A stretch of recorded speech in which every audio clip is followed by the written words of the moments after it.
Welcome back to Pink 365, the podcast where we have conversations about women's health that most people are up Googling at 2 a.m.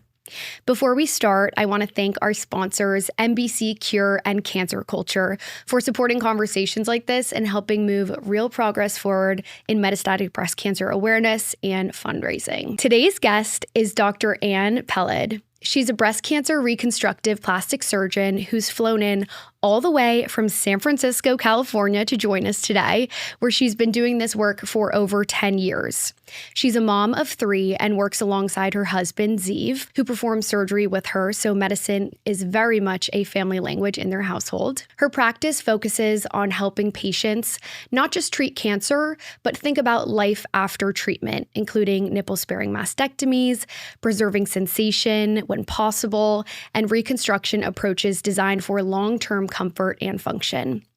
She also brings a rare perspective because she's been on both sides of this experience, both caring for patients and going through breast cancer treatment herself. So today we're talking about how people actually make surgical decisions, what ends up mattering years after treatment, and how breast cancer is evolving beyond just removing disease towards practicing quality of life. Dr. Ann Peled, I am so excited that you're here joining us today. I'm so excited too. When you asked, it was an instant yes. So thank you so much for having me. Thank you for being here. Also, for all the listeners, if you're not familiar with me posting many Instagram stories about being so excited that Dr. Peled was coming on, she is actually my surgeon who removed my cancer, and we did a revision surgery, I think, a year or 2 after. So we have worked closely. You've quite literally seen the inside of my bodies and me naked. How fun. And that also. Yeah. But before we get into surgery and decision making, I want to talk a little bit about the unique perspective that you bring to this world. So what is your angle on doing surgery? Because it's very unique and you've kind of been a pioneer in this space thus far. Yeah, so it's funny. I think there are multiple different things about my story that make it unique that I have to explain to people. And one of the first ones is actually my training. So here in the US, usually you have a breast cancer surgeon. They're typically a general surgeon. They're going to do the breast cancer part, mastectomy, lumpectomy, lymph nodes. And then you have a breast plastic surgeon who does reconstruction. And that's pretty typical here. It's how we're trained. In other parts of the world, though, it's the same person. And so for me, when I was going through my plastic surgery training, my breast surgery mentor said, "You love taking care of breast cancer patients. Would you actually want to do the breast cancer part as well?" So to start with, I have that kind of unique perspective because I do both the breast cancer surgeon and the reconstruction. And there's a lot to say about that, but I think those two pieces really inform each other. And in my mind, kind of allows me to be maybe more innovative or creative because I get both pieces of it.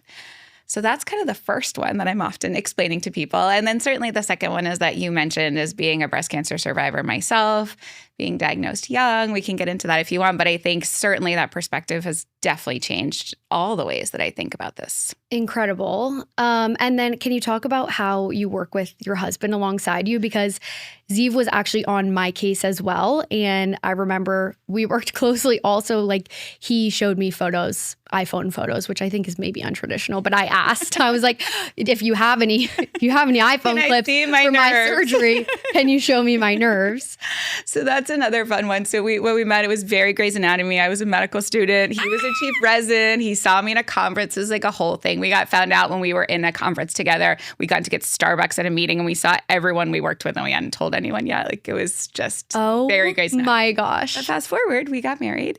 And we actually, honestly, the reason we work together now is because of my own diagnosis. So, and I was diagnosed with breast cancer at 37.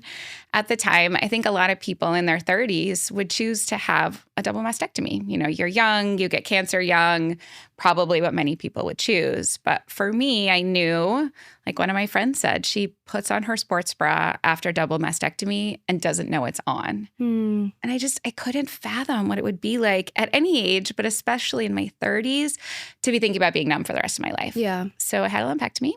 And then Zeev and I over dinner were really talking about why can't we preserve nerves and reconstruct them during mastectomy the way we do in other parts of the body. Let's say like if you have a hand injury or a leg nerve injury. Right. And that was the start of sensation-preserving mastectomy over dinner. To start off our conversation, just to brief people, I get a lot of questions. Like, people don't know what a mastectomy is that I had, or like they bring up a lumpectomy. Like, what are the differences between those as compared to something like a breast reduction? Yes, such a good question. So lumpectomy and mastectomy are terms that are basically used to either treat cancer or in a mastectomy setting to reduce your risk of getting cancer in the future. So a lumpectomy would be you're removing the tumor, or in some cases a stage 0 cancer called in situ cancer, but you're taking that out and ideally getting clean tissue around it called margins. So the idea with that is that you're taking the cancer out, but you're still leaving some degree of your breast tissue behind. My minor plug with that is that when people have lumpectomies, they should still have some kind of reconstruction called oncoplastic surgery. So a lot of people don't know when they have a lumpectomy, you don't want to leave a big dent or divot or big messy scar. And ideally, you want someone who can reshape your breast at the same time, so you look like yourself again. So that's a lumpectomy. A mastectomy is where you are removing, we say all of the breast tissue, although we know that no mastectomy is perfect. There's always some small degree of tissue or cells left behind. But the goal is basically to take everything that we safely can. And that would be done either for someone to treat cancer or to reduce their risk of getting cancer in the future, or both. And so with that, depending on what your situation is, the type of mastectomy, ideally, you're keeping all of the outside skin. So the skin, the nipple, and some people will then have reconstruction to fill that space back up where the mastectomy was done. One of the reasons that we talk about this idea of sensation preservation that a lot of people don't know, though, is that unlike, say, a breast augmentation or a breast reduction or more kind of cosmetic elective breast procedures where you're not cutting through nerves and you're not injuring them, the nerves to the breast themselves typically run either through the tissue or sometimes around the edge of the breast. So with an augmentation or a reduction, you're probably not going to injure those nerves. Or if you maybe injured one, you still have all the other ones to do their job. A mastectomy, you're literally cutting through usually the nerve that's going to supply the nipple for sure, if not most of the tissue. And so that's why we need to talk about sensation preservation with a mastectomy in a way we don't with other kinds of breast surgery. Interesting. And then with breastfeeding, are people able to breastfeed with a mastectomy or with an augmentation? Like, what are those options for the different surgeries? So for a lumpectomy, in most cases, you'll be able to breastfeed afterwards, although radiation can sometimes impact it. An augmentation or reduction, you should be able to. Those data are very good. A mastectomy, though, you've really taken away all of the tissue. And so unfortunately, you won't be able to breastfeed after a mastectomy. This is one of the questions that I get asked most is, what do you mean you had a sensation-preserving mastectomy? What is that? I get a million questions from women, and a lot of them have already had a surgery and then are wondering if they can have their nerves regrafted or reconstructed. So is this something, when you're doing a nerve-sparing mastectomy, is that something that happens at the first go-around, like at get-go? So my dream is yes. And one of the things I'm sure you hear all the time too is people don't even know they're going to be numb after a mastectomy, right? Like, that breaks my heart every time that people went into a surgery that they didn't know they were going to have this major consequence that was going to impact every day for the rest of their lives. So I think, first off, I love that you talk about it, so then people even know that's a thing to ask about. Ideally, we try to preserve all the nerves that we can safely from a cancer standpoint. So important. I say this every day of my life. You don't leave behind more breast tissue for the sake of nerves. If the nerves can be saved, great. But most people's nerves have to be reconstructed because they have to be cut to do your mastectomy. Right. So the best time to do that is at the time of mastectomy. But we can go back, we can look for nerves, and we can try to reconstruct them in a delayed setting as well. So it's definitely not that you miss the whole opportunity to get sensation if you didn't have it off the bat. But there probably is a better chance of getting sensation back if you're doing it at the first surgery. Definitely, yes, because that's the most predictable time to get good nerve length and to be able to get the best chance at sensation. I want to talk a little bit about my experience coming in and meeting you for the first time. So originally, as you know, I was set to have my surgery in LA with a surgeon who's like well known in the LA space, did Angelina Jolie's boobs, is like a celebrity surgeon, whatever. But the whole vibe was weird, and I immediately felt so uncomfortable in that office. And like, it was a man. I work better with women generally. And it was giving like old creepy Hollywood, if I'm being totally honest. Super fair. There was like someone who came into my exam room who was like shadowing, but was like a younger guy also. The whole vibe was strange. I was also going to have tissue expanders, which I had only heard really gnarly things about. And I believe he was going to go under the muscle as well. So that is totally different than what I ended up having under Dr. Peled's care. And my mom actually found her on Instagram, as my mom also found my oncologist, because she's a social media warrior and is constantly online. Amazing. I love your mom. Yeah, so she's great. But she found Dr. Peled, and I literally had a surgery date on the calendar. And this created a big rift in my family discussion almost, because my parents had two very different approaches to my care. And of course, me being 19 at the time, it really was not just, I mean, it could have been just my decision, but I looked to them for a lot of input. So my mom was very on the side of innovation. And I think she loved the way that you talked about what you were doing and the results you were having, and you're super candid on your own social media. I was even looking this morning, like, I'm obsessed with the before and after pictures. If you guys haven't already checked out Dr. Peled's social media, you have to go look, because she has so many before and after photos that are just like so satisfying to look at. Thank you. And the work is so incredible. And I remember going through your Instagram because my mom was like, wait, there might be another option here, and being like, wow, like these women's boobs actually look really amazing after, when previously I was like, great, so I'm ready to be mangled. Yeah. And I thought I was literally never going to like get with a guy again, or like want to be seen by anyone naked, because I was sure that I was about to lose all of my confidence. Nonetheless, we found you. We had an online consultation. We called you on the phone, and immediately, like, I think everyone's shoulders dropped a little bit. My father was concerned that the approach was too innovative. Yeah, I remember. Do you get that a lot? I do. And I actually completely remember both your parents. And I mean, you're, like we talked about before this, you're closer in age to my kids, certainly. And I'm close to your parents' age. And I really felt for your parents, especially your dad. Like, it's a big deal having your kid have surgery and trust some person with them, especially when you already had a plan. And I actually get this a lot, where I have people who have a surgery date on the books, and then magically someone hears about sensation preservation and they reach out, and we try to accommodate and make it happen, because it is such a big deal to go into surgery feeling the way you were feeling, right? About how you're going to look. I mean, forget there's sensation, there's under the muscle, there's expanders. I mean, there's so much about your plan that I'm so glad, as a person that cares about you, that you didn't do. You know, even if you hadn't had surgery with me, I'm so glad you didn't go that route. Gosh. Especially I can't even imagine radiation. what it would be. Like, total 360 in terms of treatment plan. And I'm so glad that I was served the options that I was. But I think there was a misconception that because you're dissecting nerves and reconstructing nerves, that maybe there's not as much like emphasis on pulling the cancer out. And that's, you can say it in your own words, but that's a number one concern, right? Completely. And I get all the time. And I always think back to one of my mentors was one of the pioneers in nipple sparing mastectomy. And she told me stories that when she would talk at conferences about nipple sparing mastectomy, people would literally tell her, like, that's crazy. Yours is doing a disservice to people going through cancer treatment. And now, decades later, we do this all the time. And it's a routine standard of care for most people, because we're not leaving behind more tissue.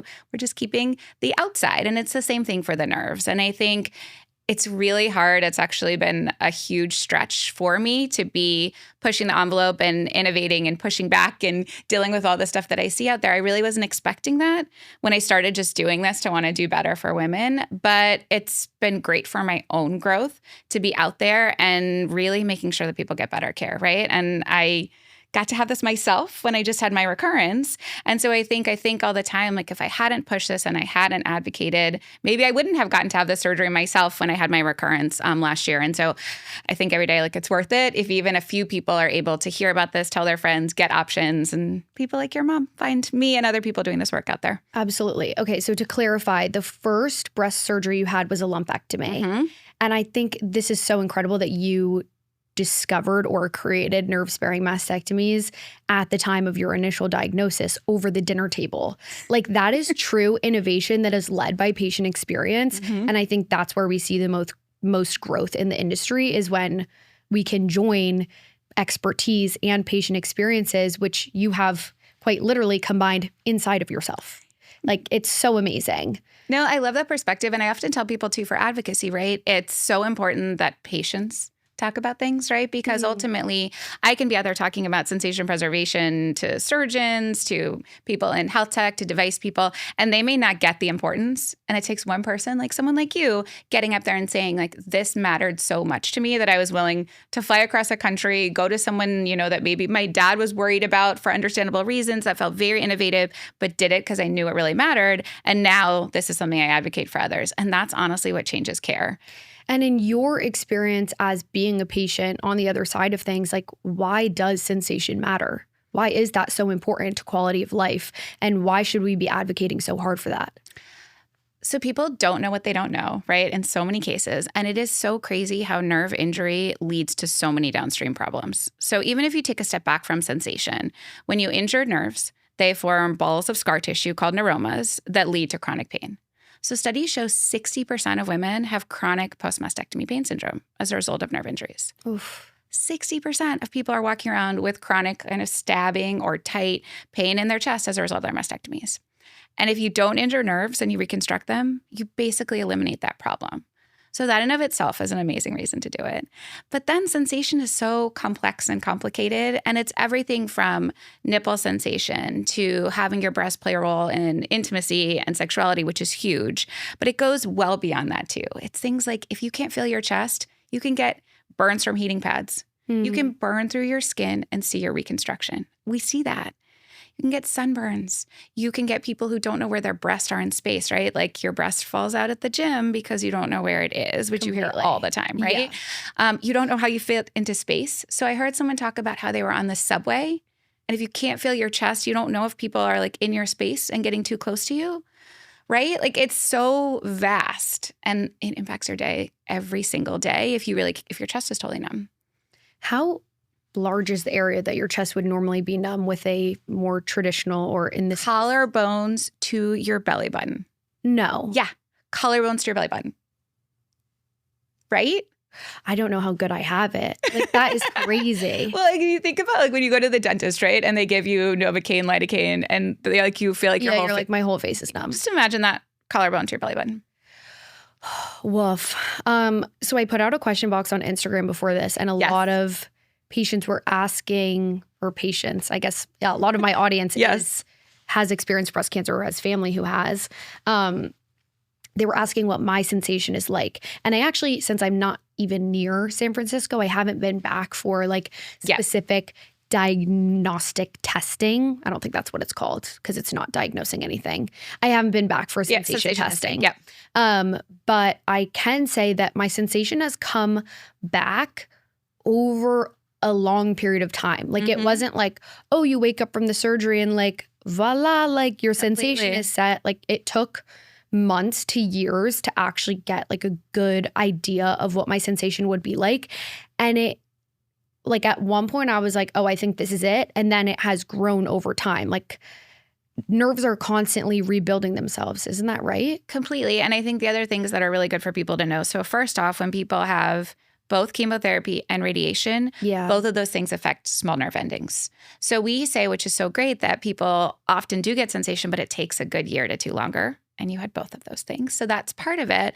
And then the other thing with nerves is your brain is so involved. So it's really cool. You can see, like, when you touch someone's breast, you can see how it maps to your brain. And so you're actually retraining your brain too. And now Zeev and I have these really involved sensory rehab protocols now for patients that we didn't have when you had your surgery, and I'm trying to do mine, but it takes a lot of time and I usually forget. But you actually look in the mirror and you're like, this is an ice cube. I'm touching my breast, and your brain sees that's cold. This is use a toothbrush that gives you a different sensation. It's incredibly cool. It was pioneered from Cleveland Clinic, and it makes so much sense. So you're actually training your brain to get what breast sensation is again. Okay, I need to look into this. Yes, we need to send it to you. Is this something I could do at home? 100%. You do it. It takes 5 to 10 minutes. You do it in the mirror every day. there's like, is there resources, like a spreadsheet or something I could post? Yes. I love this. We'll send you a protocol. That makes so much sense though. Mm-hmm. And I think for you, because I think even in my own ways, like intuitively, I've been doing that. That's what I was about to say. You've been doing it. So even though you don't know, you've been like living your life and you've been thinking about it. And so your brain is every single day kind of retraining itself to think about sensation. Okay, that's insane. I also am recalling one memory I have in my sorority house. Actually, I think I was maybe 21 at this point. So like I don't know how long that was after surgery, maybe a year or something. And I remember like all of a sudden I was getting back from a party and all of a sudden I was like, wait, like I think I can feel around my chest. I started bawling, crying. Yeah. I lived with 3 girls in my room at the time. They were like, what is going on? First of all, no one had any idea what I was actually like going through. But I was like, you guys, like I can feel. And they're like, okay, like good, I guess. But that was a major moment. And then now to just describe, like I have sensation. I don't have much nipple sensation at all, but all around, like in the middle of my chest wall, I can feel all around into my armpit. And then there's like a radius around the edges of my breast. Like I can feel all of that basically like almost up until the nipple. Like it's pretty, like I could feel all around. Amazing. I'm like, I don't even know how to describe it without like, literally. Me too. Whenever I describe things in my office, I'm like, don't touch your breast when you talk to patients. And I'm like, this is where it's going to go. Exactly. I'm sure you get that all the time. When you're talking to patients who are getting consultations, are you involving your own experience or do you try and keep the two things separate? Such a good question. So I decided very early on when I had my first diagnosis at 37, and then certainly with this recurrence, to be very open about what I was going through. I think it takes a lot of the stigma out of it, as you know, and you were so good at doing, but also just seeing the possibility of, I ran a half marathon soon after I finished radiation, right? Like not everyone's going to do that, but I think seeing what's out there of getting back to your life is really important. And so with patients though, it's their journey, right? And we know everyone's journey is different. Yeah. I mean, you must have felt that so much getting like here's what my 70-year-old aunt went through. And you're like, oh, thanks. That's really relevant for me. I'm at college. Yeah. I mean, everyone means well, but I never want to impact people's journeys, right? And their own stories. But I like to share tips that I think are really helpful. Like I am an expert in how you manage your skin during radiation, for instance. Okay. I'm an expert in bras because I tried them all for post-surgery. So I try to kind of give people like places where I can. The other thing I think is so important that I share is taking time to find your team and to make your decision, because cancer feels so urgent, right? It's so disruptive. It's so crazy. You and I have both been there for that call where you're like, oh, you have someone else's pathology. Like you right? Like that wasn't my pathology. Like, of course this is not happening. No, like, I'm sorry, you must have mixed them up. Like you're not calling me at a very healthy 37 years old to tell me I have cancer. And so I think when you're in that moment, it's like, okay, get it out tomorrow. Like I'm done, right? And I think giving people the permission to step back and take their time is so key. Yeah. I mean, that's hard mentally. And I think even when we had first started talking and I had learned that you were a breast cancer survivor yourself, I was like, immediately it's a little bit of that feeling of like, oh, she gets some of this. Totally. And I think for me, more than anything, it was the emotional side of like making these decisions are, of course, like so overwhelming just medically. Like, are we going over, under, nipples, not nipples? And you're having to learn all of this stuff about biology. But then there's so much of it that's emotional too. And like grieving these changes that your body is about to go through and grieving, living a different future also at the same time. And so I think when patients come into your office to know that you kind of get both of those things and you're not just there for medical talk, and you understand that there's a emotional component too, that's a sigh of relief as a patient. And I'm sure everyone who steps into your office feels that from you.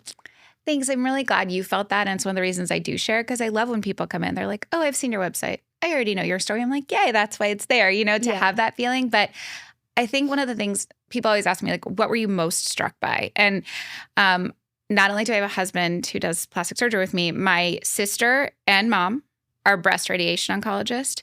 And my dad is a breast medical oncologist. So like this is literally what we do in our family. Like we go to breast cancer conferences together. Like we're those families. So I've been doing breast cancer research since I was 15. Like I know so much about it. And I was still so thrown by making a decision about what I was going to do, right? And I think like I don't know anyone could maybe know anymore about all the pieces in treatment, and I still thought it was so hard. So I think that was one of the most eye-opening pieces is like these, like you said, you're imagining a different future. It's something so personal, right? It's our breast. Whatever stage of life you're in when this happens, most people have some association, connection, something about it that makes it associated with so much grief, like you said. And then also recurrence is so crazy, right? Like when you hear you have a 5% chance of this coming back or a 15% chance, or like, what do those numbers mean? And what happens if it does? And what am I going to feel like 5 years from now? And what's my life going to look like? Like it's so much to make in a really short period of time. And again, if it were this hard for me, what is it like for most people? And that's where I think it's like really changed how I think about what I do and why I advocate so hard for other people. Yeah, I think even just hearing you say that you find this complicated Yes. and you find this overwhelming, it must bring so much solace to the people listening if they're even going through this or have known someone that's going through this, that like, yeah, this is complicated for everyone. And like I remember there had never been so many decisions as part of my treatment. Like most of the other treatment was like, okay, step 1, 2, 3. Then it came to surgery and I was like, oh my gosh, I really don't know what's right here. Like I really don't know what's right. And it's such a personal thing. Like we talked about doing a lumpectomy versus a mastectomy. And is there any, oh gosh, there was so much that I want to I know, we have so many things. So much that I want to cover, and so much, especially in what you just said, like these golden nuggets for people who are feeling that sense of overwhelm. Is the advice that you would give them, like you had just mentioned, like just to take a step back? Like what would you tell someone who's about to enter this process? So first, there are very few breast cancer diagnoses that are urgent, if that makes sense. Interesting. And so the ones that are, you're probably doing chemo first. Okay. So most people don't need to go to surgery right away. They just don't. Cancer takes a while to change stages in most cases, right? And so I think taking that breath, getting more than one opinion. I cannot stress get more than one opinion because unfortunately people often just give people what's in their toolbox, right? And if there's something that you don't even know exists because no one even gave you that option, you're never going to know you could have had something else. So I think the taking the breath, the sitting with it, bring people with you. Right? It's so much, right? You're getting like just cancer, your brain is missing 3/4 of what comes after that. Yeah. And so bring someone with you. And then allow yourself to kind of go with your gut, right? Like you said, right? Not everyone's a fit for everyone, right? And if you have that feeling of like, this doesn't feel right, that is an okay time to ask for another opinion.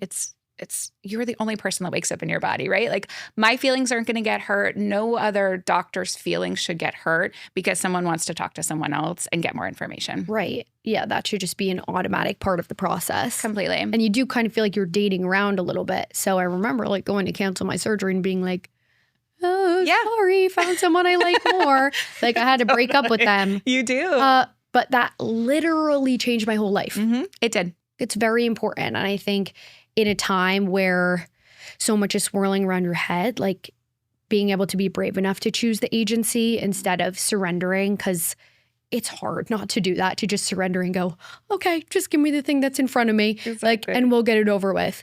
But doing your research or asking someone to kind of help you go through those options and that research is really important.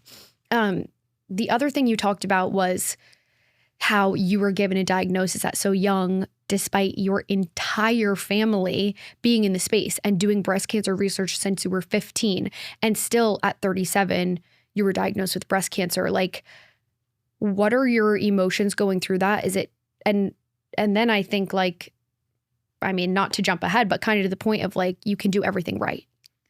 So there's so much guilt that I found in being diagnosed with breast cancer, right? Like you hear people come in all the time who'll ask me like, well, what did I do wrong?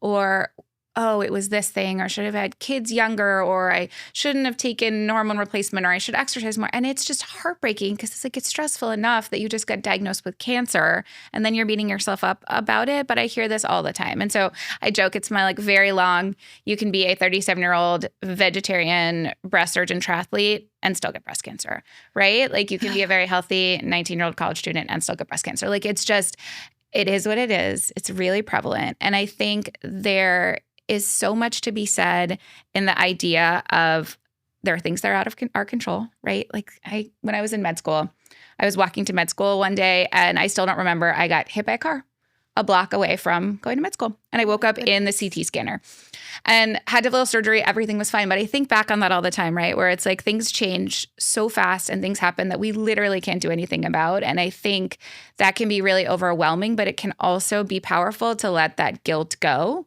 of, hey, this happens. There's nothing I did or didn't do. But what I love to flip that is, one, knowing that we all have to advocate, right? Like Sally, no one's too young for breast cancer. You feel lumps, you get them checked out, you do it, you advocate for yourself, because we just can't hear, you and I can't hear any more people coming to us being like, I got diagnosed a year too late because no one took my lump seriously. Like that needs to stop being a thing that you and I ever get messaged about, but we do all the time, right? Yeah, of course. So that's my first part, is I think like you still have to advocate. But my second one is there's still so much we can do, right? So much. So exercise. You and I, look at you making sure you're not going to get osteoporosis, like you, right? You and all your strength training today. But that's a thing, right? That is a thing. Exercise dramatically decreases the chance you get a recurrence. It dramatically helps with side effects of treatment, right? So there are active things we can all do, even in this place of uncertainty and things that are out of our control. What kinds of exercise are we talking about?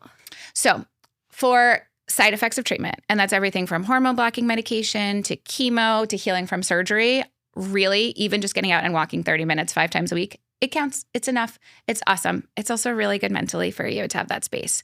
So that's a start for people. Like if you get diagnosed with breast cancer, I tell people like, don't all of a sudden start a crazy workout routine. That's not the time. Yeah. But just get walking, just get going, right? And give yourself grace and space, because if you're in chemo, even that might feel like too much, and that's okay too. Right. But long term, strength training is so huge because it makes a huge difference from bone health, right? It also makes a difference, again, getting back from any kind of surgery or treatment, having more muscle mass, and really training. I mean, if you have time, there's a thing called prehab.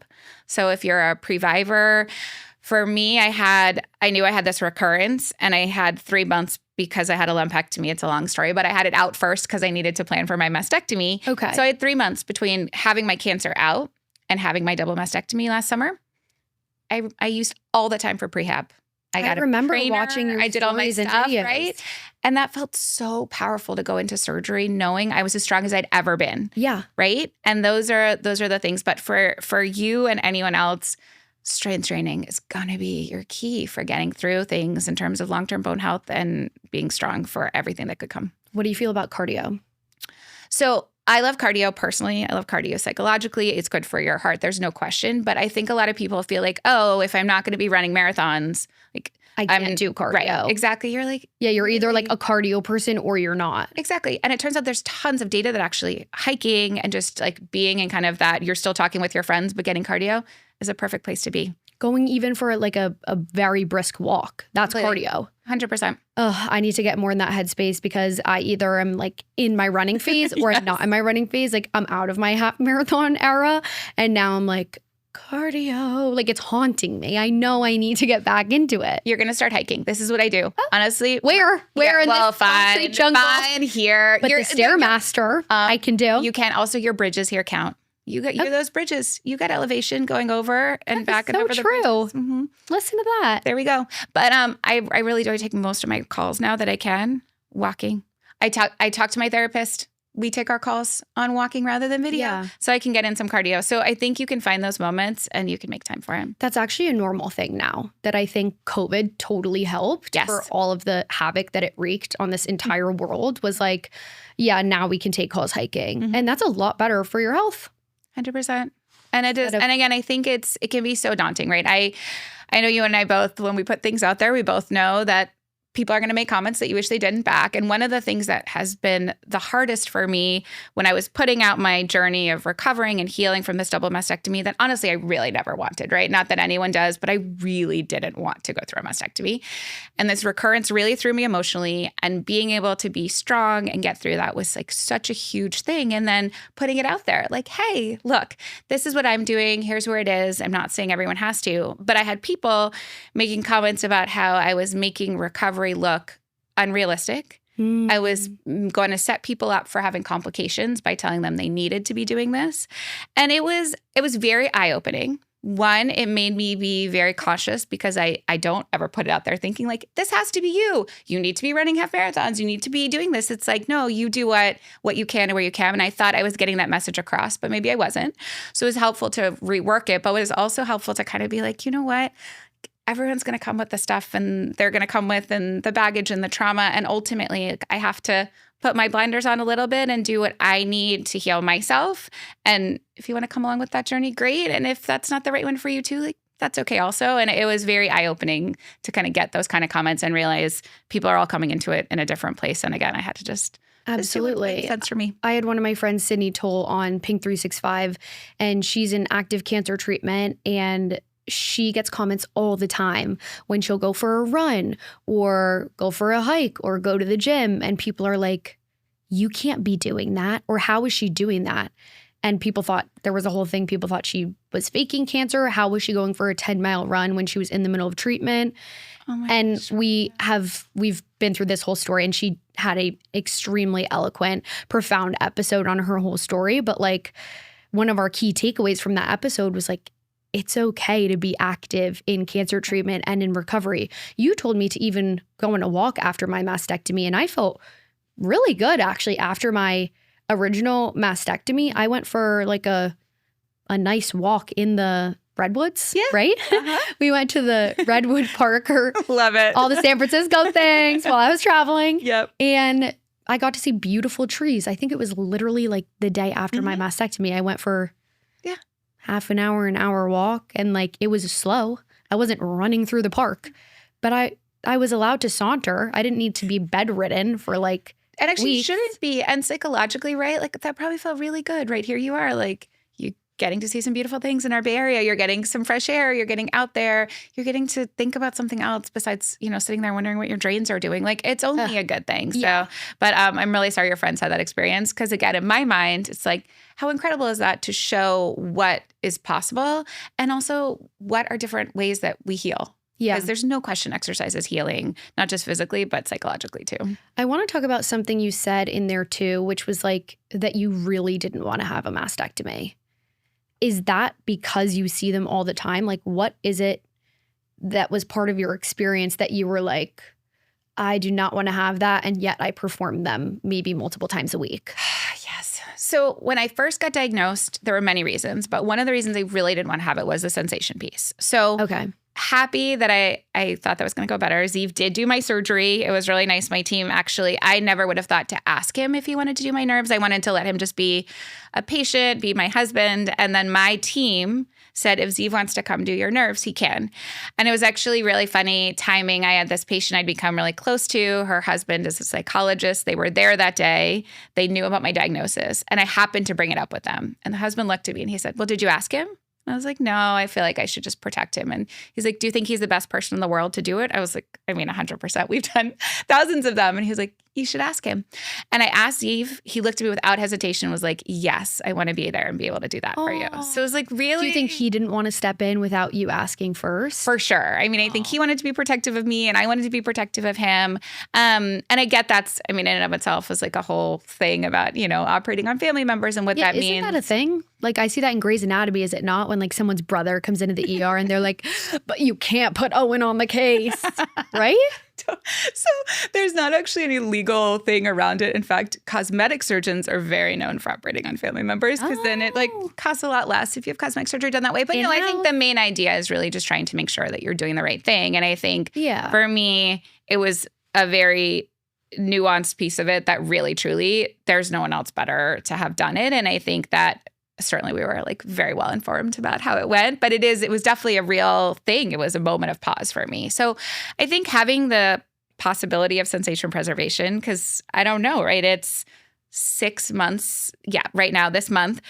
And you know what it's like. My sensation is okay in some parts, but it is not great yet. And I don't know how much is going to come back. And so I think that part of it was really hard kind of in the first place and even the second go around. But it's also an unpredictable operation. So to be honest, like you said, you see a lot of stuff out there, right? Where you look and you're like, oh, I do not want to look like that. And it's really scary. Like I knew the surgeons semi-well that I went to, but it wasn't me. I can't do my own surgery.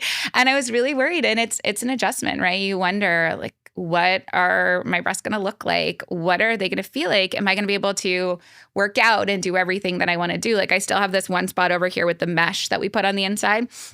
It's really tight and all scarred in on one side. And I work it every day and it will hopefully get better. But every time, like, I lift really hard now, which I love, but every time I lift, I feel, and it's like, is that ever going to be a time where I don't feel that kind of tearing feeling in there, right? Or is like my rippling going to settle? Is my symmetry going to get better, right? You deal with all that too. Like, I've had radiation on one side, you have radiation on one side, and even if your surgeon tried to make them look so much better, I know that they're not perfect, right? And so again, I think these are the things, like, it's a really scary thing to wonder, what are the changes that are going to happen to your body?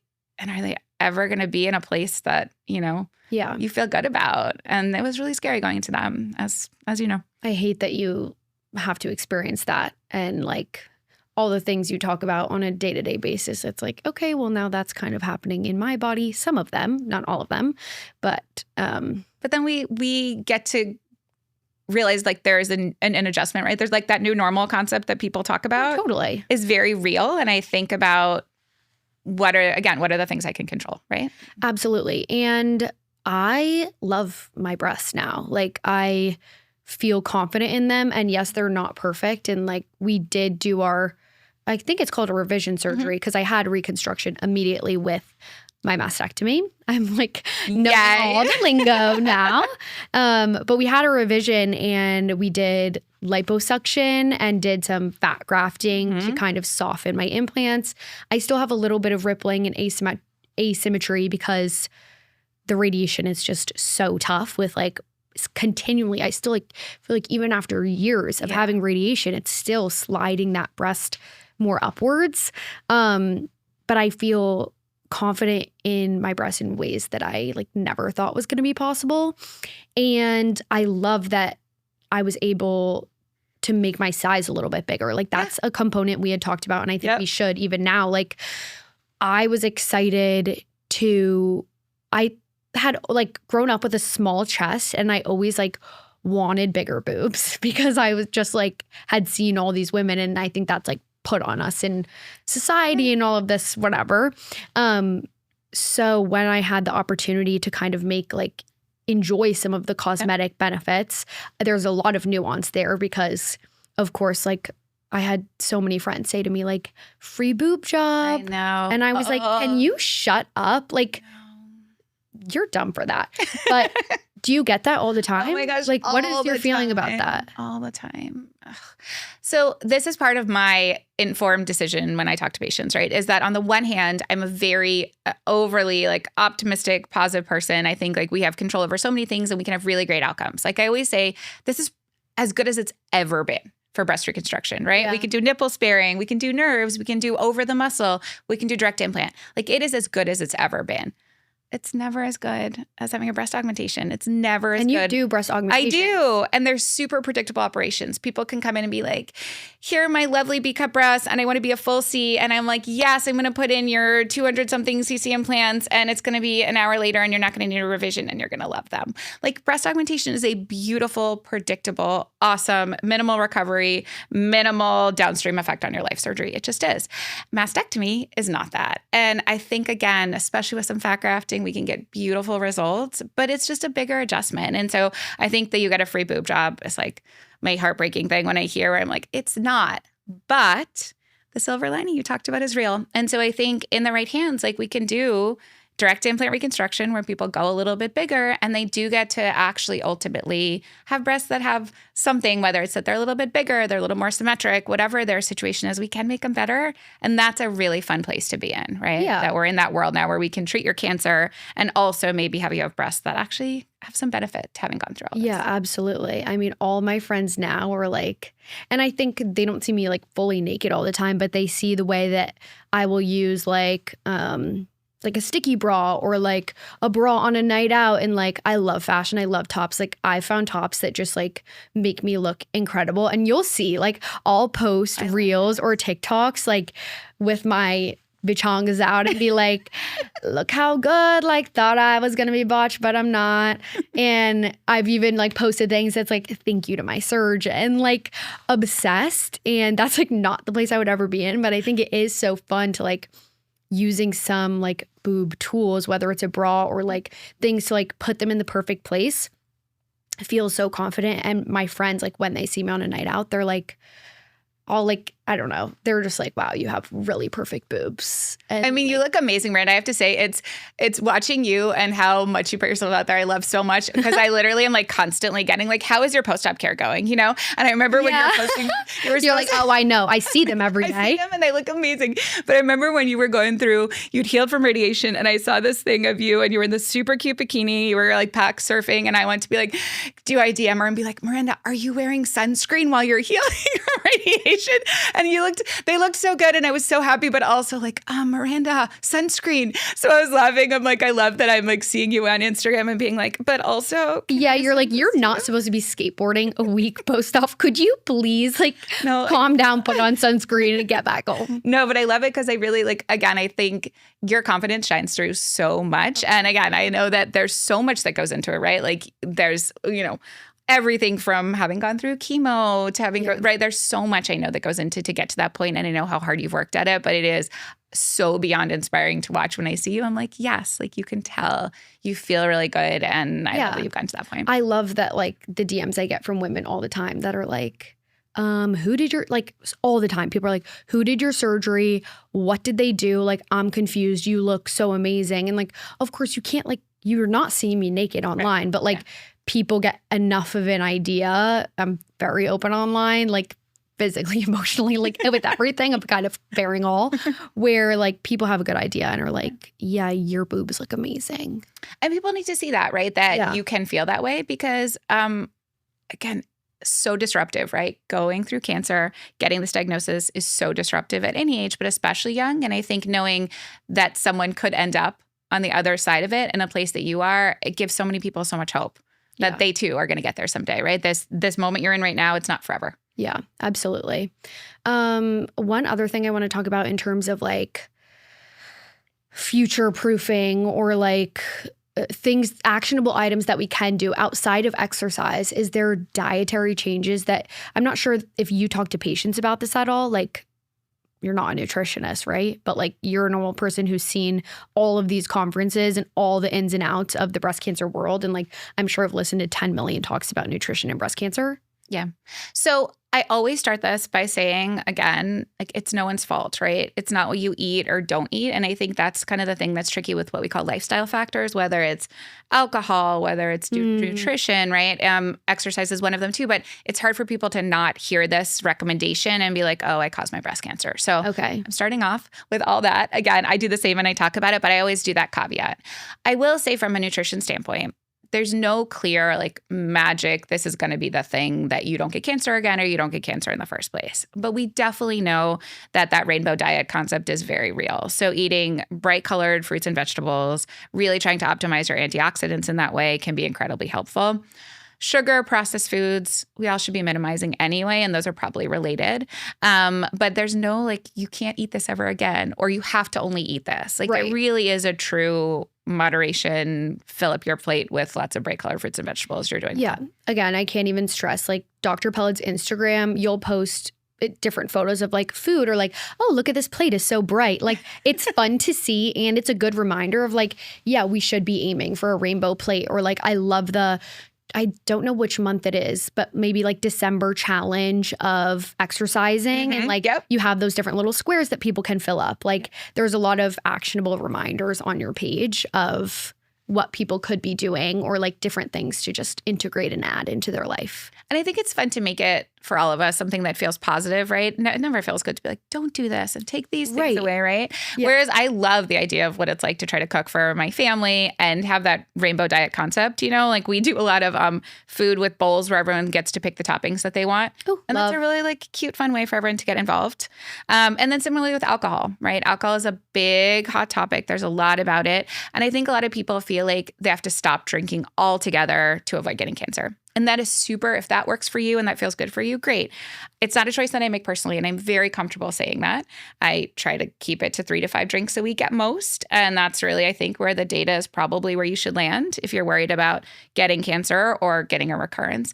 But it doesn't mean you have to stop. And you can make it fun. You can be thoughtful about it, right? Like Zeev loves to make cocktails. And I'll be like, great, I'm going to have him make me a cocktail on a Thursday night. And that's going to be my weekday drink for this week, right? And so I do think they're really fun ways to do it without that guilt and shame of like, oh my gosh, I had 2 drinks tonight. What is that with my friends? And now I'm going to get cancer, you know? Yeah. It feels awful to be hanging over your head and also unnecessary. Totally. I think that's something like I am continually, I'm still a younger person who's like just come out of the household of someone else. Like I was so lucky. My mom made all my food growing up, and like we had a very like almondy household in that like we ate a lot of food, but it was just like really all healthy food. Mm-hmm. And so then going out into the world, like I'm still learning how to make my own dietary choices and how to manage my time and my schedule. And I think no matter if you're 24 or like 64, it's just you're continually learning how you want to shape your life. And so I do struggle with like going out on the weekends and like having a bunch of drinks with my friends and then eating pizza at 2 a.m. And like, I don't do that every night. That's not my lifestyle, but I do definitely indulge heavily. And I'm not sure like if that's just the time in my life. Like I know this will not be forever. And I hope this is not forever. Like I know it's going to change, especially going into my 30s, but there is a total mental component of managing survivorship that is just like tough, and it can be fun too. Like it has been way more fun than it has been stressful to learn different ways to cook and learn different forms of exercise that I love. Like I'm obsessed with solid core right now, and I'm obsessed with my form back to the gym program of lifting heavy weights. Like these add so much more to my life than they take away. So I think like I try and be really candid with the anxiety that I feel around some of these things, just to like let people know like, hi, this is real. It's not a bad thing if you are thoughtful about these things. But also like I forget to remind people like this is also a big joy in my life too. And that's the thing, right? I mean, one of the things we joke in our house, we're not like an or household, we're an and household. Like you can have like all the things and you can make it all work together. You just have to work at it to make that happen. And I think that's where we are with survivorship, right? Like the reality is like you can have your cancer treated really well. You were in it. You are doing your hormone blocking therapy. You're like being very candid about what that looks like. So you go out and have a night, you know, I don't know, once a month, once every couple of weeks, whatever it is, where you're drinking with your friends and doing that, like that is an okay thing to be doing, right? Yeah. Like we can do both. And I think I was just at this amazing women's sexual health conference with one of our favorites, Dr. Eleanor Teplinsky, who I know is going to be on the show. She's coming on the pod. I want to talk to you about this conference too. Oh my gosh, we have to talk about it. It was amazing. But one of the things we were talking about is that I feel like so much in medicine, we kind of tell people like, this is what you have to do. And we don't trust patients and people to be able to understand nuance and risk. And yes, it's complicated, like I was saying, but it's such a good example talking, for instance, about some of the things in survivorship where maybe we can give people the data and the information to still want to like live joyful lives where quality of life matters, where they get to do all those things. And they can also be reducing their breast cancer risk. And maybe there's some little trade-offs that have to be made, but we can kind of trust people and patients to take that information and make their own choices instead of telling them what to do. Absolutely. And I think that is one of the keys to survivorship, right? Is like living well and living our lives in the ways that we are thoughtful about and intentional about. And maybe does that sometimes come with a slight increased risk of something happening? Sure, but that's okay because we're picking the joy and we're picking the way we want to live. Yeah, we're not like test tubes. Right.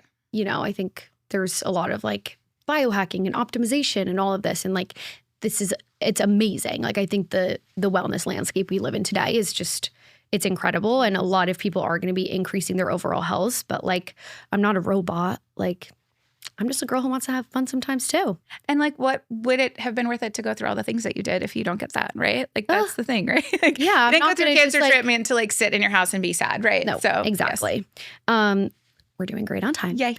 But I want to talk about the sexual wellness conference that you just went to.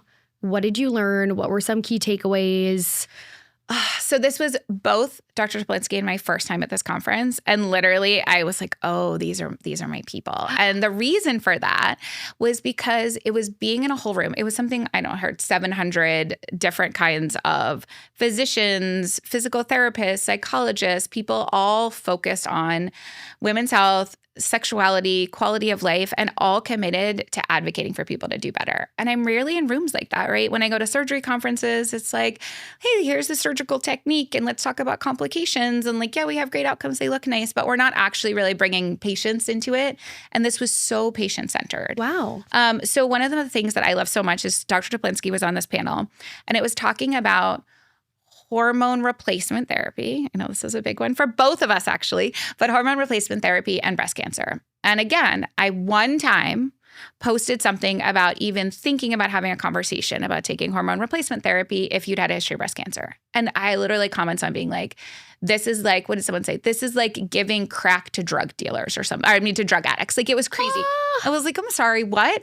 But I think what was so cool about the panel she was on was that it allowed for nuance, right? It allowed for the fact that if you had stage 0 DCIS, you had a double mastectomy, and you want to take hormone replacement, like that's probably fine, right? Your chance of getting cancer is an increased risk is probably incredibly low. You, like the two of us, had invasive hormone receptor positive breast cancer, and you want to take hormone replacement at some point. That's a bigger conversation, right? We don't know for sure there's a risk, but there might be.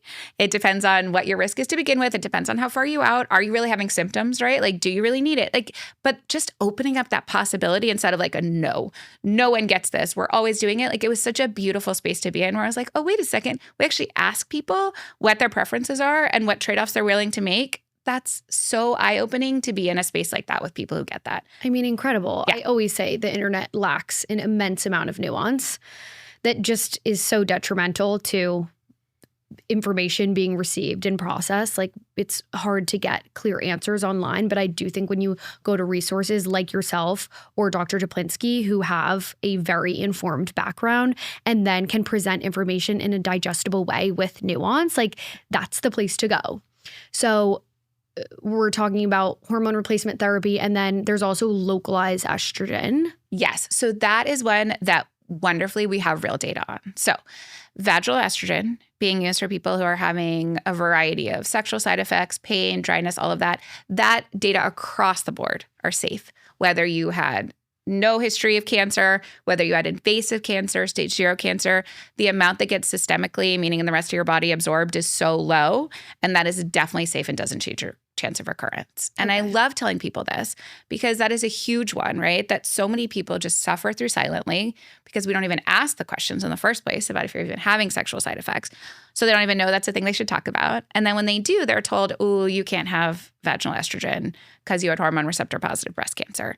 That is 100% not true. The data are very supportive of that being safe. It's crazy how many women are still scared about it. Totally. And that was, it's just based on misinformation. Exactly. It's based on misinformation, and it's based on not actually understanding data and having people be open to that conversation. Outside of hormone replacement therapy, is there anything else you're discussing at this conference? Okay. So one of the coolest, I was on a panel about body image and cancer. Ooh. And what was so cool about this panel was that this woman was pointing out one of the scales that we used to use to see if you had a good breast reconstruction was like, how comfortable do you feel in clothes? Like, or how do you look in clothes? And it used to be this thing of like, oh, your goal is just to have people like look good in clothes, right? And it's such a limited way of thinking about what it's like to get to the other side, right? What is it like to like feel like you've had a successful reconstruction, to feel like you're past your cancer? And what this woman was saying is actually it's not so much about how you look or how you look in clothes for sure, but it's actually about how do you like re-embody your body after this thing, right? And that's complicated and complex. It's not just surgery. It's psychologically, how are you doing? It's if you have a partner, how is that relationship going, right? Gosh. It's so much more. But it was such a nice panel to be a part of with sensation-preserving mastectomy, because that is literally my goal is people just get to feel like themselves again. Like all I want is to get texts from people who tell me they went out for a workout, they went out for a night, they went on vacation, and they didn't think about the fact that they had cancer or risk-reducing mastectomy. That's all I want. And that means like that's a successful reconstruction in my mind, right? It's not about did you like look awesome in clothes? I hope that for you too.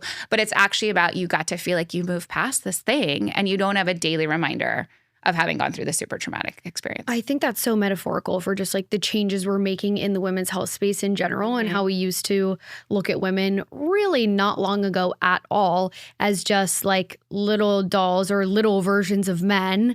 And now we're starting to study women as actually women and looking at, what does a successful reconstruction look like or feel like to the patient? What would she say is important to her? What does she value? What is her intimacy like? What is her own relationship with her body before, after, in between? And how can we be improving that? Well, completely. And this is a really interesting one. I get a lot of women who come to me who want nipple-sparing sensation-preserving mastectomy because their main way to orgasm is through their nipples. Interesting. So that's huge. Huge. So for them to go through a procedure that their main source of sexual satisfaction is going to be gone is massive, right? Like that's a massive decision that they don't want to wrap their heads around. So just being able to have a real conversation of like, yes, I hope that for you. Not everyone gets that back, right? And so if it's someone that is their only goal from this, I have to be really honest and say like, I hope that for you, but I can't guarantee that for you. Right. So if you're someone that's on the fence of a lumpectomy or versus a mastectomy, you know what? Maybe we do a lumpectomy, right? Like if this is your main goal. If that's quality of life. Right. And I think like beforehand, how we were not talking about that with women was what are the forms in which you can orgasm. I think a lot of people don't even know that you can have an orgasm in multiple ways. Yes. Like I just informed one of my friends about this. I was actually talking to them. I was like with some friends and they were like, wait, what? I guarantee people orgasm through their nipples. I was like, yes, that's a thing. I guarantee 90% of girlfriends my age at 24 have no idea about that. Yeah. Look at us informing people on all the possibilities. Maybe that in and of itself will change people like, oh, that's a thing. That's it. Yeah. So have fun. Exactly. But no, that's insane. And how do I wonder if there's data around the different ways in which women are orgasming. And then you can take that as like hard and fast of like, okay, now that we've come to acknowledge that orgasm is quality of life, part of that whole story, like we can make more of a drive for this. For this, I feel for like, sure. Yeah, how is like, I don't know. I know the whole thing is crazy. I mean, women's health, again, this is part of why you're doing this podcast, because we could have just whole episodes just about how women's sexual health gets missed and all the different ways that we do things. But one of the best comments from this conference that I was at, I gave my talk. It was really lovely to see responses from the audience. That always tells me like, oh, okay, you did this well. Like people are excited about it. They want to ask questions. And this guy got up and he's like, I've taken care of 2 of your patients. He lives across the country from us. He is like, I've taken care of 2 of your patients. And one of them has better nipple sensation than she did before her mastectomy. What? I was like, oh, my heart. And he was like, that. and it's actually, Zeev and I have seen this in a few patients. Again, please don't have mastectomies to have better nipple orgasms. Probably, don't do it. Probably not. No, like we'll do your best other things for you. But it was such a beautiful thing to hear this like older gentleman have had these conversations like with it. The fact that he knew that, I was like, yes, you're asking the right doing questions. It, right? I was that was even better for me than feeling really great for this patient that like she'd had this great outcome with us. It was like, there are people like you, and hopefully there are more and more people like you who are having these conversations and getting that this Oh my gosh, matters. I can't even imagine how many oncologists look at your work after their patients have had surgery by you. Like I remember Toplinsky, obviously she does my exams and was like, your breasts look amazing. Like this is not, she was like, just so you know, this is not how things normally look or feel like. And I think she's so I mean, I'm sure you've had a million conversations with I love her like, so much. So interested by the sensation preservation. But it's pretty incredible. Are there other doctors now in the US who are doing what you're doing? Like I know you've trained people, but like you are so busy. And if people can't necessarily come to San Francisco to see you, like what other options do they have? For sure. And I totally get it. I actually say all the time, like it feels like such an honor, and I understand how big a deal it is to travel for surgery. Like I've traveled now twice for both of my surgeries, and I didn't even go across the country. And it's a big deal to like leave your family and your loved ones and go heal somewhere else. So The great news is there are lots of places actually now that have really, Cleveland Clinic started doing the same kind of surgery around the same time we did back in 2018. So they have some great data on it. There are people on both the East Coast and West Coast now who are really developing it. We've been teaching people outside of the US, which is really fun. We went last year to Denmark and did live surgery there, and that was amazing. So I think what I would say is that we know more people are offering this, but we still need more patients to ask for it. Okay. Because we found actually it was really cool. We saw this one market in Colorado where we taught some teams and they went back and took it back. And then patients started asking and assuming that they were going to have it. And then all the surgeons did it. And it transforms the whole market because people don't want to lose patients because they don't offer something. Yeah, I'm sorry. If it's like, hey, same surgery, one's preserving sensation and one's not. It's like, okay. And someone was talking about it, right, and marketing it. Exactly. So it's so incredible. Now that's kind of become the new standard of care there. So I always say to people, like, if this is you, ask about it. Ask about what are the long-term impacts of what you're having done, right? Like, I find it heartbreaking. I see people who could have had a nipple-sparing mastectomy, but they were told they couldn't just because someone wasn't willing to be creative about maybe doing like a breast lift or a breast reduction first or something as a way of then getting to a nipple-sparing mastectomy. Yeah, so it's really incredible for people who maybe have breasts that are larger than they want or maybe have a lot of extra skin, which is getting more and more common actually with a lot of people who've lost a lot of weight. You can actually do an initial breast reduction or lift. And it takes people who maybe couldn't safely have a nipple-sparing mastectomy to now allow for it as a second surgery. So it's actually, we do this a lot in our practice. Maybe about 25, 30% of our patients have this staged mastectomy we call. And I see patients where if I'd seen them at the first stage, they wouldn't have been able to save their nipples safely. If someone else had seen them, they might have said, sorry, you're not a nipple-sparing mastectomy candidate. We have to take your nipples. Obviously, once that's done, like that's done forever. And tattooing is beautiful and amazing, but it's not the same thing, I think. So that's been a great example of like, okay, once we start pushing the envelope, once we start asking for these things, once we start advocating, then it changes practice for everyone. I literally can't believe this. I had no idea that there were other ways or like that you could get creative in some cases to spare nipples. Totally. It's also interesting, like, I think because there's a sexual component to breasts, there are less questions asked. And like, so obviously people don't even want to ask me if they're not in the breast cancer world, they're not going to ask. Right.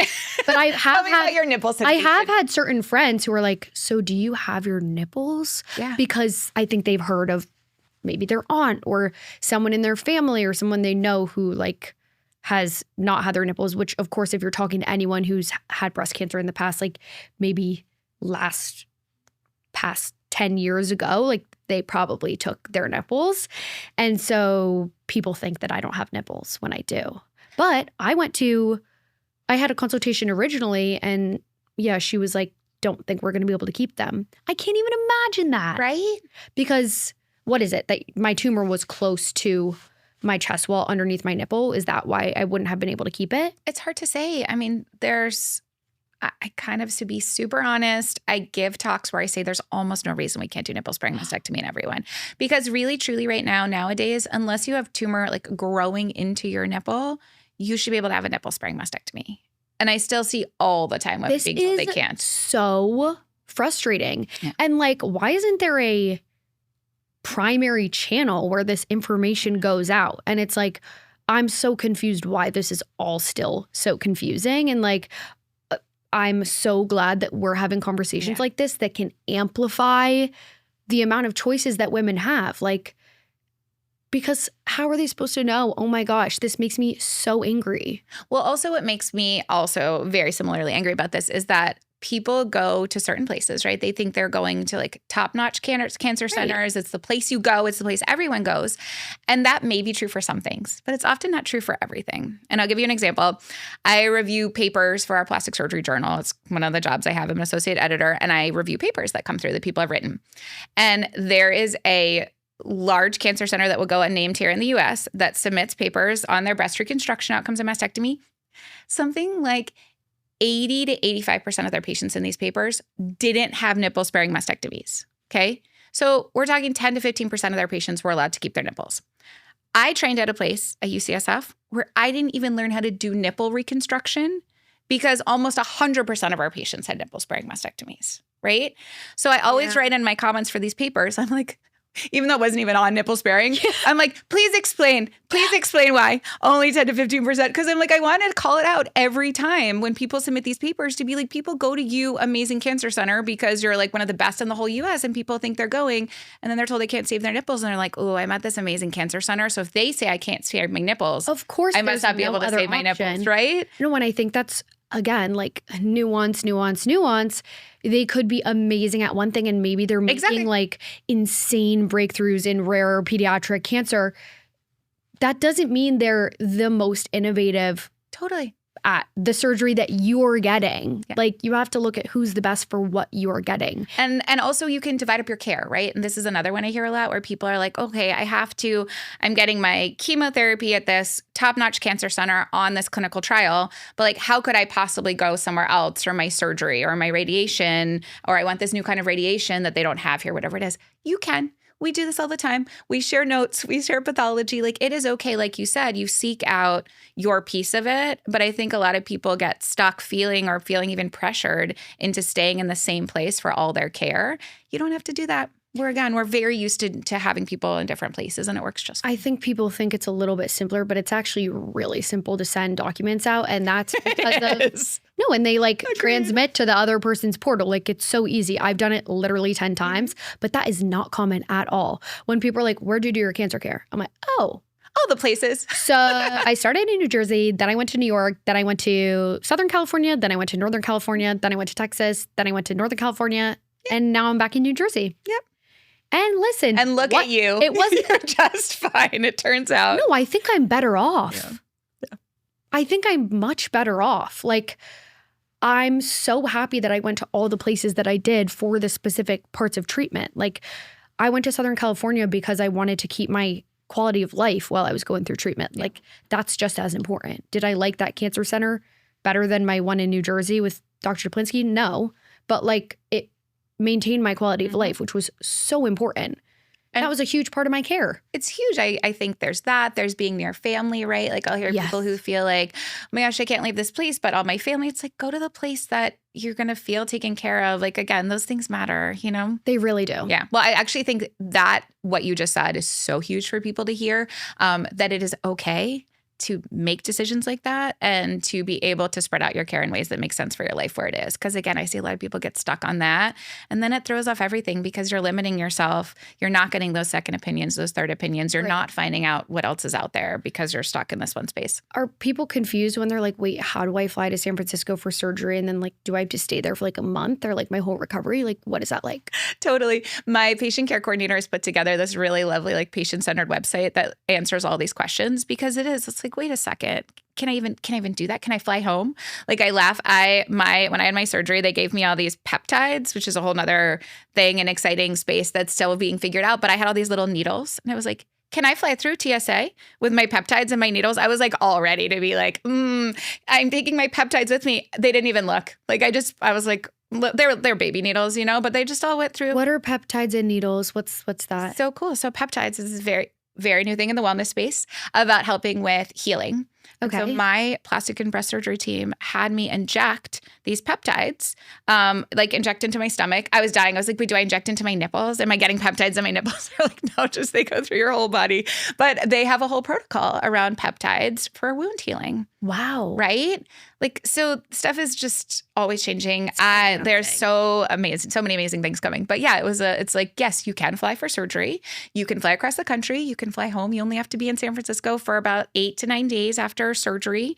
And then people feel pretty okay. I mean, I do think going over the muscle, going direct to implant, like it's just a different ball game. Like again, having had that myself, like I really felt, I went to like an event. My oldest started high school right after my surgery and I had my surgery. And by day 5, I like went to an event at a school. I like hid my little drains in my, hoodie thing. But it was like, yeah, you feel more okay than you think. So to think about traveling across the country, super daunting, but it's actually a safe thing to do. Yeah. And it's okay to fly home 7-8 days later. I love that. One of our last topics today is going to be focused on survivorship because that's something that we both actively live through and embody.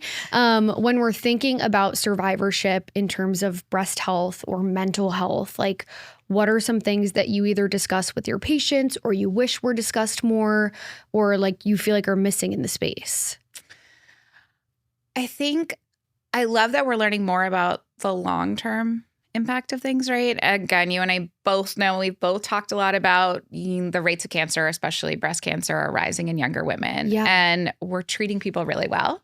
So we're going to have more and more people surviving for longer and longer, which is a beautiful thing, right? In concept that we treat breast cancer well. But I think we need to think so much about like what are some of the, whether it's hormone blocking therapy, whether it's chemotherapy, what are the things that we're doing long term? You know, how can we do more and more research about how to improve those potential long-term side effects, make people aware of them, and then also get tailored information so people can make those informed decisions. So I always use the example for myself of when I got diagnosed at 37, if I'd been diagnosed a decade before, I would have inherently off the bat had chemotherapy. Yeah. Always 37, breast cancer, chemotherapy. But I had oncotype testing, which tells you if you need chemotherapy or not. And my score came back low. And I just went on tamoxifen for 7 years. Okay. So it's such a good example of that understanding of like, what are the tools we're getting that help people make informed decisions? We are getting more and more what's called genomic tests. So for instance, a lot of women don't know if you have stage 0 breast cancer, DCIS. There are tests that tell you if you need radiation or not, if you have a lumpectomy. Wow. Yeah, it's a test of your tumor, just like an oncotype, but of your DCIS. So many people are just told, oh, you have DCIS, you have a lumpectomy, you need radiation. Not true anymore. They're getting whole signature tests even for invasive cancer on which is the most helpful. Is it hormone blocking therapy? Is it chemotherapy? Is it radiation? Because some people's tumors are going to be maybe radiation sensitive, but not chemo or hormone blocking sensitive, and vice versa. So I think that's one thing we need to know is to ask like, hey, how can you help me make these informed decisions? Like, do we have new tools? Do we have new data? And what is the long-term impact of what I'm doing to my body and how can I make it better? That's one of my favorite questions when I go in to see my oncologist, Toplinski. I'm like, so what's new? Yes. I don't mean about in either of our lives. I mean, what is the new data that like I should be looking out for that you're excited about?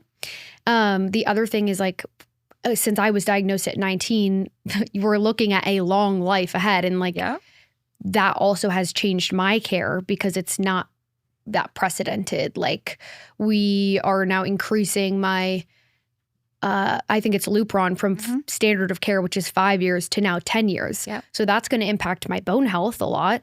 And now do I need to increase my Zometa infusions to, you know, fight off osteopenia or osteoporosis? Like what are we looking at there? And these are things that we're looking into. But I think that's such an interesting point as we see longer lifespans for people with breast cancer, we're also going to need to be working on the side effects. Exactly. And I think, I love that you just brought that up though, that it's kind of a little bit of uncharted territory, right? Yeah. Even breast cancer trials. Like I remember when I got my oncotype score, I remember this now, speaking of dads. So my dad, breast medical oncologist, love him, but obviously having a daughter diagnosed with breast cancer in your space in the 30s was a lot. And when I got my score that was low and I didn't need chemotherapy, he was excited, but also was like, you know what, there's actually not that much data on this test in women in their 30s. Because at the time there wasn't, right? And so it was making that decision for myself of like, okay, I'm comfortable with maybe there's a slightly increased risk with what we have. So I think if you're at any age, but especially younger, and you're up for, it's not just clinical trials, but even registry trials, right? Where people are tracking your data in studies that allow us to see how women do long-term. In my mind, if you have that opportunity is so important because we need data on younger women. The other thing that whenever people ask me like what's new that I like to talk about is testing for circulating tumor DNA to see if you're having. So I get tested every 6 months. Every 6 months, someone comes to my office to do my lab draws in and of itself. Amazing. So it gets done. And I love finding out every 6 months that I haven't had a recurrence, you know, somewhere in my body. And I think that that is also still very slow to adopt, but a lot of people, that peace of mind, right? We talk quality of life, knowing that you're cancer-free and every 6 months and having that reassurance can be really huge. So I talked to someone else who does that circulating tumor DNA, and I think hers is every month even. And she was saying that even if there is a reoccurrence, there's like technically sometimes not much that you can do. Is that true? I think the benefit of that test, although every month is much shorter of an interval that I've seen. The most frequent I've seen is 3 months, and most standard is 6 months. What I like about it, I'm such a knowledge is power person. Yeah. Like, I'm like, I want all the stuff, and then I can make a decision with it. Okay. I don't want to not know. So what I love about it, and I've had patients like this, is if we find that, let's say I diagnosed someone with a bone recurrence. Okay. Had been cancer-free for several years. The test came back positive. We did a PET scan, and they had cancer in their bones. Okay. Well, how great that we found it out then, if it were going to happen anyway. Right. Before it might have spread to other organs and other places that would be harder to treat. Right. Now she's still doing okay, still in treatment years later. So I guess my feeling is that being able to have an earlier intervention probably is helpful. Now, this would be a great question to ask Dr. Toplinski when she comes on, how she feels from an oncology standpoint, of her ideas, because she's going to be more nuanced in that as an answer. But I think that it's worth asking. Again, It's like the what's new question that you asked, just like what else is going to help me with my quality of life for survivorship? I think more emphasis on fertility is so huge too, right? And so just the fact that now it's standard of care, if you have someone who's diagnosed young, that you even ask them, like, do you want to think about fertility preservation? Like, what does that look like for you? And even having that conversation to predict forward those 10, 20 years. I can't believe that isn't just automatic at this point. And it's supposed to be. It should be. But it should be, right? And so then again, I think there are moments like that where like, okay, we're making progress. We're thinking through the fact that we're going to have this big, huge world of young breast cancer survivors. Yeah. Absolutely. And then when we think about, like, I'm always thinking about reoccurrence. It's always top of mind for me. I got a question in my Instagram box that's like, if you've had a double mastectomy, could there be reoccurrence in the breast? I wish the answer were no, but there is. So even with a double mastectomy, we know any kind of mastectomy, especially if there's lymph node involvement in the first place, there's still a small chance that you could get cancer again, either in your lymph nodes, which is considered part of your breast, called a local recurrence, or in the skin itself. Okay. That chance is low. It's 2 to 5% is what most studies will say, sometimes a little higher with lymph node involvement. And then there's no really way to tell, like, if it recurs outside of the breast, where that occurs first. Exactly. So that's where we talk about there's what we call local recurrence, meaning in the breast/chest or lymph nodes. And then there's the rest of your body. So the scanning the rest of your body is where things like PET scans or this circulating tumor DNA comes into account to try to look for the rest of your body. Okay. But it doesn't really matter whether you've had a lumpectomy or a mastectomy. Your systemic screening, we call it, for the rest of your body is going to be independent of that. So there's kind of like, how do we monitor your breast? And then how do we, if we monitor the rest of your body? Got it. Okay. Yeah. So I think like my standard of care has been I get a scan out 5 years. Yeah. Great. Which is coming up. Which is huge, Miranda. I love it, love it, love it. Yeah. And then you would, after a mastectomy, Dr. Toplinski, I'm sure, is taking care of you with your breast exams. So that's the idea. Exactly. Is like, right, you're having good breast exams. Right. And then you and I we're going to get back on our video calls and our setup regularly. And we'll talk about, actually, when it gets to the 6 or 7 year mark, we're going to do some looking at your implants. Right. Yeah. Little ultrasound, maybe a non-contrast MRI. But basically the idea is currently the FDA recommends starting at 6 or 7 years to do like what we call implant integrity check, basically meaning like, is your implant intact? Does everything look okay? Yeah. I actually just had an ultrasound on my implants at B-Sound in LA. Oh, amazing. Just to see. They said the integrity of my implants looked phenomenal. There we go. You're ahead of schedule. And then at 20 years, I get them replaced. 15. We say 2025 if everything's okay. You don't need to get them. Wow. And that's for anyone. Yeah. Anyone who has implants. Newer implants. So if you've had implants placed since like the late 2016, 18 and forward, those do better than the ones before. The ones before maybe are looking like more like 10 years. Interesting. I think that's something people don't consider even when they have breast augmentations at, totally 18. It's a real thing. But implant technology, I mean, again, whole talk just on that alone. Yeah. It is incredible how much implants have improved. I love my Sientra implants. Yeah. I also love my Motiva implants, so it's all working out well. But no, it's really incredible, right? To like see how much implant technology has changed. Yeah. Like your outcome, Miranda, with your implants that you've had in, this decade compared to a decade, like they wouldn't have been able above the muscle to look as good as they do because they're they're so much better. Yeah, they're amazing. Yeah. Last thing that I forgot to hit was prophylactic mastectomies. Yes. I get so many questions on prophylactic mastectomies. Yes. What questions do you get?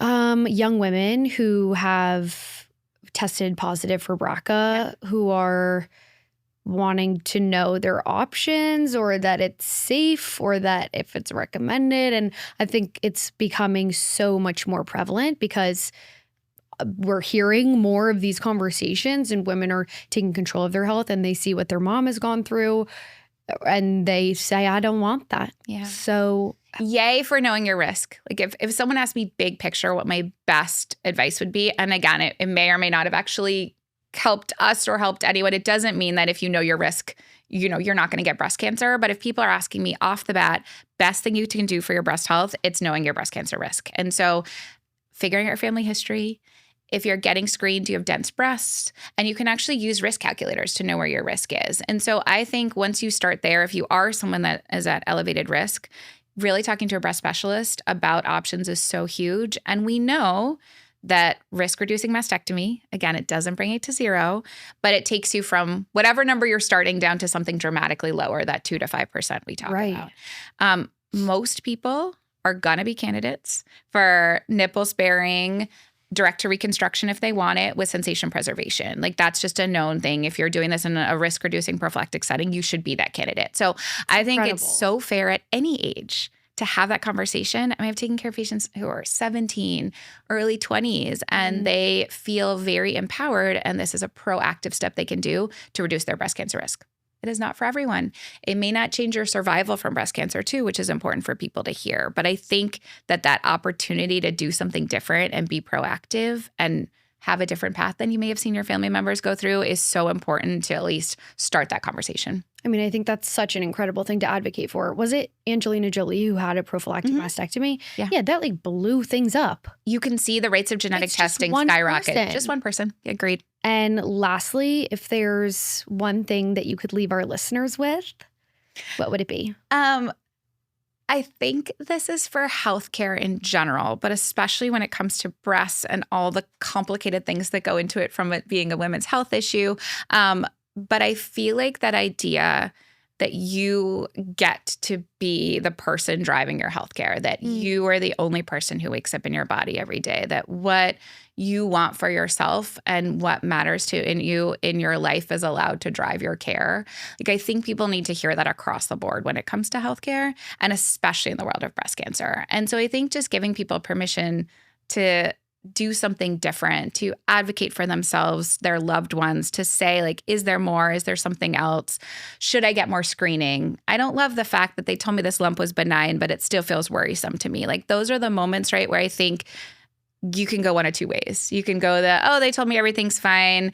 I still have this feeling in the back of my mind, but they told me it's fine. I'm going to move forward. Or I still feel in the back of my mind, I'm going to ask for that extra thing. Like my gut doesn't feel right about this. I want another opinion. And sometimes those pathways can really be the difference in having life-saving care or not, or having life-changing care, or like you having your whole quality of life go on a different path because you trusted your gut and advocated. And I think people need to have the permission that that's okay.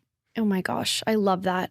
And even this extends so far beyond the cancer realm. Like you have agency and control over your own health, even if you're in perfect bill of health, you know, there's agency to be had for any human listening to this and any of their loved ones. Agreed. Dr. Peled, thank you so much for coming all the way from San Francisco, sharing your wealth of knowledge as a breast cancer surgeon and patient yourself. I have learned more on this couch than I think I've in any college level class. So you were just so impressive. And I think the information you shared today is going to change, save, help so many women and people who are listening. Thank you so much for having me on. Honestly, Miranda, I love that you highlight these topics. I love how openly you share like this. You're really changing the world every day with what you're doing. So it's really my pleasure. Amazing. Yay. Thank you. Thank you. Tune in next time to Pink 365. You can find us on Apple Podcasts, Spotify, YouTube. And if you're listening this far, it is so obvious that you already love the episode. So subscribe, leave us a good review. It helps more than you know. See you next time. First, we want to recognize our powering co-sponsors, MBC Cure and Cancer Culture, whose support makes Pink 365 possible. Their missions are deeply personal to me and to so many of us navigating the realities of breast cancer and women's health. MBC Cure donates 100% of net proceeds to advance metastatic breast cancer research, awareness, education, and access, driving meaningful change for the only form of breast cancer that takes lives. Cancer Culture is a nonprofit movement led by patients and advocates who are challenging the way cancer is talked about and funded, creating a space for honesty, equity, and humanity. I'm honored to be partnering with both of these organizations as we work towards a future with better outcomes and more truth-centered conversations.